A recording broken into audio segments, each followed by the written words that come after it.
The ring arrived on a soft October evening. Amelia came through the front door holding her hand in front of her like a lantern, the diamond catching the lamplight and scattering it across the hallway wallpaper I had hung the year she learned to read. I was at the stove stirring the same tomato soup I had made every Thursday since she was 5. I set the spoon down, wiped my hands on the apron she once used to wipe her tears, and opened my arms. She let me hold her for exactly 2 seconds. Then she stepped back and the air between us cooled. His name was Harrison. Old banking family, new certainty. His mother wore navy silk and pearls the size of raindrops and spoke of the cathedral before she ever asked how I was keeping after the winter. That evening we sat at the kitchen table where Amelia used to draw me pictures of houses with smoke coming out of chimneys. She spread glossy brochures across the scarred oak, the cathedral with its rose window, the country club reception, the string quartet that cost more for one afternoon than most people earn in a month. I asked quietly, "Will you walk down the aisle to the lullaby your father and I played at our wedding?" She smiled the way you smile at a child who is asked to bring a teddy bear to the symphony. Mother, that was sweet then. This day has to be timeless. I poured tea no one drank. I watched her fingers trace photographs of gowns that cost more than cars and felt the first small memory begin to fade. The weeks that followed were gentle replacements. Phone calls returned later and later. Texts that ended with busy, instead of love. Dinners cancelled because Harrison's mother needs to approve the seating chart. I told myself it was normal. Brides forget their mothers for a season. Mothers wait. That is what mothers do. One evening in November she came alone. She sat on the edge of the sofa, knees together, hands folded the way she used to when she had broken something precious. "Mother," she said, looking at her manicure instead of me, "Harrison's family is traditional. They feel the wedding should reflect their story." I waited. The clock above the fireplace ticked the way it had ticked through every hard conversation we ever had. She finally looked up. "I think Harrison will walk me down the aisle. You understand." I remember the taste of iron in my mouth. I remember smiling the small, careful smile widows learn. "Of course, darling," I said.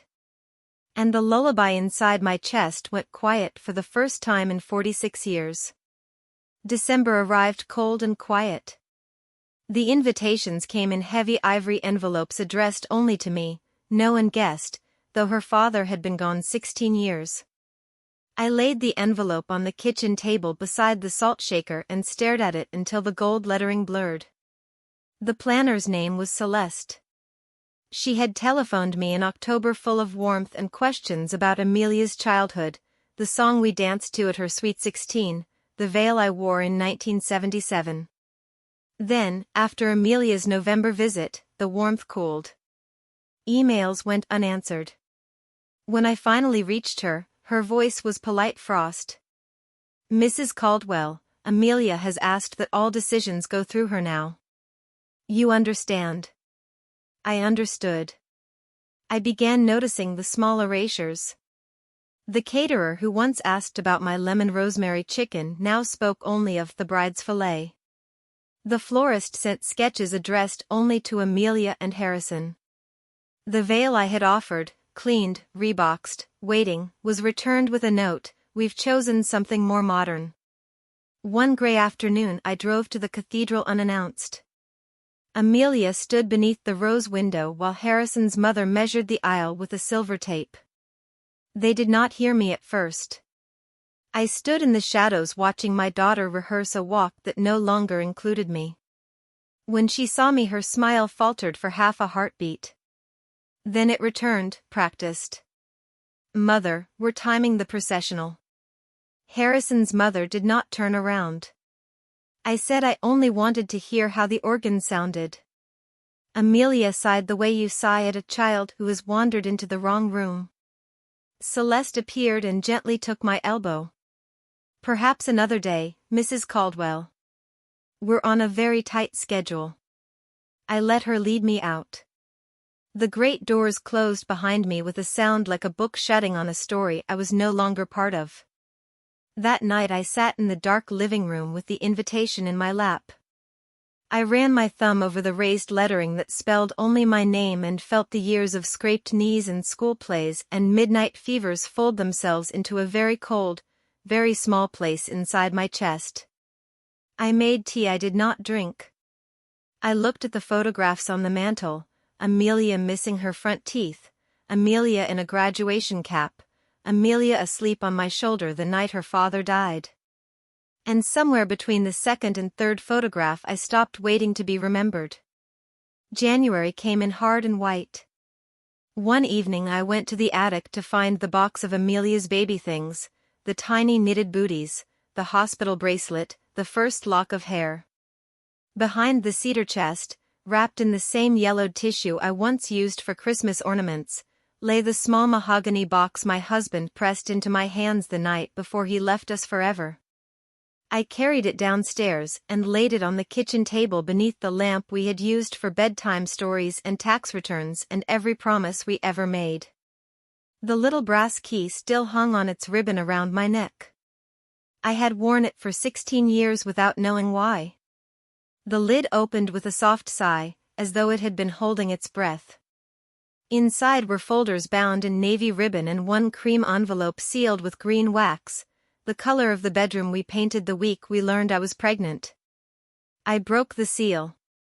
The trust document was dated the day Amelia turned 18. $12 million, quietly grown from the insurance and the investments he never told anyone about. All held in my name alone. At the bottom, a single handwritten clause in his careful architect's hand. Upon any public moment when Amelia forgets who carried her through every dark night, the organist at St. Margaret's Cathedral shall play the lullaby we wrote for her, the one only Eleanor knows by heart, before any other music begins. Let the child remember whose arms rocked her before she learned to walk away. Beneath the clause lay a second envelope. Inside was a letter addressed only to me. My dearest Eleanor, if you are reading this, our girl has chosen a path that forgets the nights you sang her through fever and storm. Everything here is yours. Always was. Use the lullaby when the moment comes. It will say everything you never need to shout. I am sorry I left you to carry this alone. Love forever, Thomas. I read until the words swam. Then I read again by lamplight while snow tapped the window like small, patient fingers asking to be let in from the cold. I closed the box, laid my palm on the warm mahogany, and felt the house settle around me like an old friend who had simply been waiting for the right page to turn. That night I began moving money the way moonlight moves across still water, slowly, silently, leaving no wake. I kept the lullaby clause on the table beneath a single white candle that burned until dawn. Some nights I walked through the hallway touching the walls Thomas had painted himself. I hummed the lullaby under my breath, the one no music sheet had ever held, the one only my voice and his guitar had ever known. The notes felt warm again, like a promise waking up. I wore the brass key openly now. It rested against my heart like a second, steadier heartbeat. And every morning I laid the clause beside my teacup and listened to the melody only I could still hear. I was no longer silent. I was simply waiting for the organ to speak for me. February arrived soft and treacherous. The snow melted into the ground and left everything damp and waiting. I became a student again, only this time the subject was my own absence. I learned the exact length of the cathedral aisle, 112 feet from narthex to altar. I learned the organist's name was Mr. Whitmore, 81 years old, hands steady as prayer. I learned the wedding was set for the last Saturday in April, golden hour at 4:17. I learned these things quietly. I telephoned from the village library on Tuesdays when Amelia thought I was at the senior center. I used the polite, slightly confused voice of a widow who just wants to be sure everything is perfect for my daughter. People told me everything. I kept a small green leather notebook in the drawer with Thomas's fountain pen. Each page filled with times, names, contract numbers, the quiet preferences of assistants who felt sorry for the mother who was no longer walking the bride. I wrote in Thomas's ink until the bottle was nearly empty and the pages looked like patient thunder. At night I moved money the way moonlight moves across a bedroom floor, slowly, steadily, unseen. Never enough to raise alarm, always enough to matter when the first note sounded. By March the trust held $12,180,000 resting in places Harrison's family would never think to look. Amelia came once in April. She breezed in wearing spring linen and new distance, carrying seating charts and place cards printed in gold. She spread everything across the kitchen table like a general planning a victory. I poured tea she did not drink. She looked up at one point and noticed the green notebook. Her smile thinned. "Mother, you're not still writing things down, are you? We have a planner." I stirred my tea once, twice. "Just remembering," I said. She laughed the way you laugh at someone who keeps pressed flowers from funerals long past. Then she gathered her papers and left without kissing my cheek. That evening I stood before the hallway mirror and practiced the small, pleasant smile that made organists and planners tell me their secrets. I practiced breathing in the dove-gray silk dress I would wear on the day. I practiced carrying the weight of what was coming without letting it show in my shoulders. Some evenings I sat at the piano we bought the year Amelia was born. I played the lullaby softly, the one no sheet music held, the one only my fingers and Thomas's voice had ever known. The notes filled the empty rooms like warm breath on winter glass. I was ready. Not angry. Simply ready the way dawn is ready long before the first bird remembers to sing. The wedding morning came pale and perfect. I woke before the alarm, made coffee I did not drink, and laid the dove-gray silk dress across the bed the way one lays out clothes for a baptism or a burial. In the mirror I looked exactly like the mother of the bride, silver hair swept low, pearls at my throat, small hat with a whisper of veil. No one would have guessed the weight inside the cream leather clutch that rested on the dresser. Inside the clutch lay the green leather notebook and the single sheet with the lullaby clause in Thomas's handwriting. I slipped the brass key onto its ribbon beneath my blouse where it beat warm against my heart like a second, steadier pulse. I showered, dressed, pinned the hat at exactly the right angle, and walked downstairs. I left the house without locking the door, the way I had done every Saturday when Amelia was small and waiting for me to come home from the market. The taxi smelled of leather and someone else's roses. The driver asked if I was going to a wedding. I said yes. He wished me a beautiful day. I thanked him and watched the town slide past the window for perhaps the last time. At the cathedral the roses were already heavy with scent. White tents fluttered on the lawn like sails of ships that would never carry me home again. Guests in pastel drifted up the stone steps. I moved among them unnoticed, a silver-haired woman carrying a clutch and a smile no one looked at twice. Amelia appeared at the top of the steps in clouds of lace, Harrison beside her, his mother adjusting the train like a queen arranging a banner. Amelia's eyes swept the crowd and skipped over me as though I were made of glass. Celeste materialized at my elbow. "Mrs. Caldwell, your seat is just inside, near the back." She tried to guide me. I let her. We walked down the side aisle past pews already filling with people who used to ask after my health at Christmas. My reserved seat was behind a pillar, half hidden by a floral arrangement tall enough to block any view of the altar. A small card in Amelia's handwriting, reserved E. Caldwell. I stood there a long moment. I listened to the organ practicing, the murmur of 300 voices, the rustle of silk and expectation. Then I turned and walked back up the side aisle the way I had walked Amelia when she was 3 and afraid of the dark. Celeste tried to stop me. I smiled the small, pleasant smile I had practiced for months and kept walking. Straight to the organ loft stairs no guest ever climbed. Mr. Whitmore was already seated at the console, hands resting on the keys like old friends. I handed him the single sheet from the clutch. He read it once, looked at me with eyes that had seen a lifetime of weddings, and nodded without a word. I took my place on the small bench behind him, folded my hands in my lap, and waited. The dove-gray silk rustled once, like a quiet amen. The cathedral doors opened. The organ began. And the lullaby only 2 hearts in that entire building truly understood filled every arch and shadow with the sound of every night I had ever carried her. The first notes rose soft and certain, the same 4 measures I hummed over her crib when the world was too loud. 300 guests rose to their feet expecting Wagner or Pachelbel. Instead they heard a child's lullaby played on the great cathedral organ as though the pipes themselves had learned it at a mother's knee. Amelia stepped into the narthex on Harrison's arm. Her smile froze. The veil trembled. She knew. The melody moved through the nave like warm breath on winter glass.